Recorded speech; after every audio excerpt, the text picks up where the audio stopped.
ஒரு கொதி வரணும், ரொம்ப வெந்துடக்கூடாது. ஒரு கொதி வந்தாலே போதும்.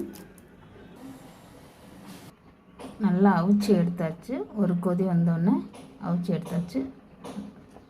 ரொம்ப அவிஞ்சிருக்காது, காடாக தான் இருக்கும். இஞ்சி பூண்டு பேஸ்ட்டு அரைச்சிக்கிடுவோம். இஞ்சி பூண்டு பேஸ்ட்டு போட்டுக்கிடுவோம். சிக்கன் மசாலா போட்டுக்கிடுவோம்.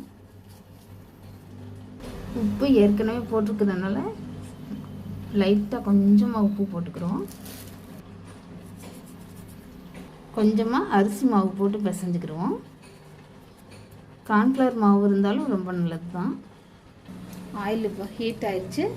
இதில் போட்டு பொரித்து எடுத்துக்கிடுவோம். நல்லா அதை பெசரி வச்சாச்சு. இதை அப்படியே அந்த ஆயிலில் கொஞ்சம் கொஞ்சமாக போட்டு பொரித்து எடுத்துக்கிடுவோம். சூப்பராக இருக்கும். நான் அதிகம் பொடி சேர்க்க மாட்டேன், அதனால் அப்படி இருக்குது. பார்க்குறதுக்கு அட்ராக்டிவாக வேணும் அப்படின்னா இன்னும் கொஞ்சம் கூட பொடி சேர்த்துக்கலாம். நான் அதிகம் பொடி எப்போயுமே சேர்க்க மாட்டேன்.